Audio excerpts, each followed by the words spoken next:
Mercredi 27 mars 2024, mesdames et messieurs, bienvenue sur Une Minute dans le Monde depuis le studio Rekamadougou. En Tunisie, 4 accusés dans le procès pour l'assassinat de l'opposant de gauche Chokri Belaïd en 2013 ont été condamnés à mort, a annoncé ce mercredi un magistrat du pôle judiciaire antiterroriste. Il s'agit du tout premier verdict prononcé dans cette affaire qui avait choqué le pays.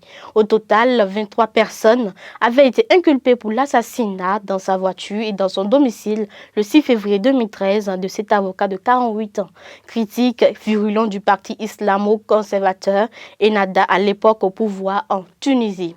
Après 15 heures de délibération et 11 ans d'enquête et procédure judiciaire, le tribunal de première instance de Tunis a également condamné 2 accusés à la prison à perpétuité, a annoncé en direct Ayman Tiba, procureur général adjoint du pôle judiciaire antiterroriste.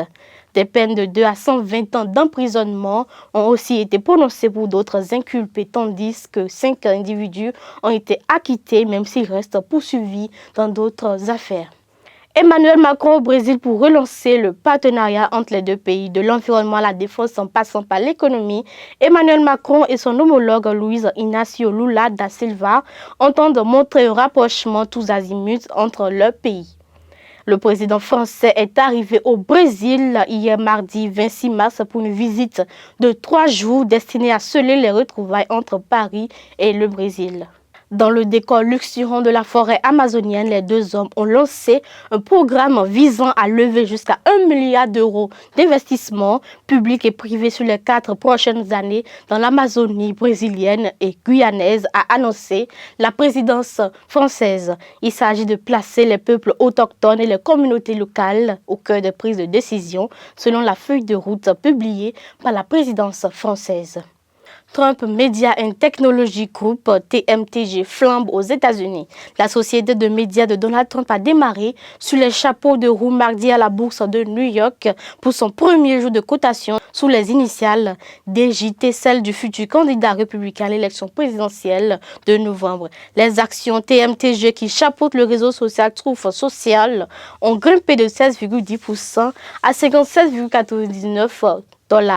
Un coût de clôture toutefois bien plus bas que le niveau atteint en séance avec par moment une hausse de plus de 50%. Je cite, « J'adore Truth Social, j'adore la vérité », fin de citation, a lancé hier mardi Donald Trump sur son réseau créé en 2022, saluant le succès des actions sur le Nasdaq.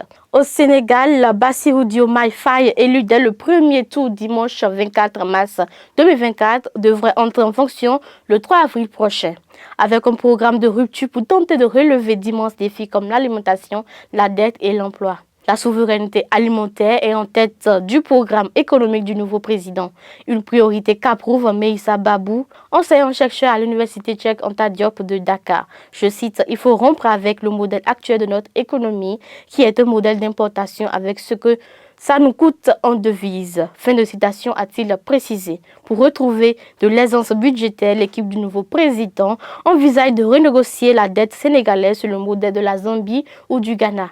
En revanche, le nouveau président élu a publiquement rectifié le tir en annonçant de concert avec Ousmane Sonko qu'il soutiendrait la future monnaie ouest-africaine pour remplacer le franc CFA avant de songer à créer une monnaie sénégalaise. Un tribunal nigérian a condamné hier mardi 26 mars 2024 un ressortissant chinois à la peine de mort après l'avoir reconnu coupable du meurtre de sa petite amie, a déclaré un responsable gouvernemental à la société de presse, s'engageant à recommander l'exécution s'il fait appel de la décision sans succès. Frank Jang Guang a été condamné par un tribunal local de l'État de Kano, centre économique du nord du Nigeria. Les condamnations à mort pour des crimes capitaux sont courantes au Nigeria et concernent parfois des étrangers. Jang Guang était accusé d'avoir poignardé sa petite amie Oumou Kulsoum Sani, 22 ans en septembre 2022, dans une résidence de Kano. Les médias locaux l'ont cité en disant qu'il avait poignardé en état de légitime défense. Il a jusqu'à 3 mois pour faire appel de sa condamnation devant la cour d'appel du Nigeria. Ce sera tout pour cette session d'information. Merci de nous avoir suivis et à demain.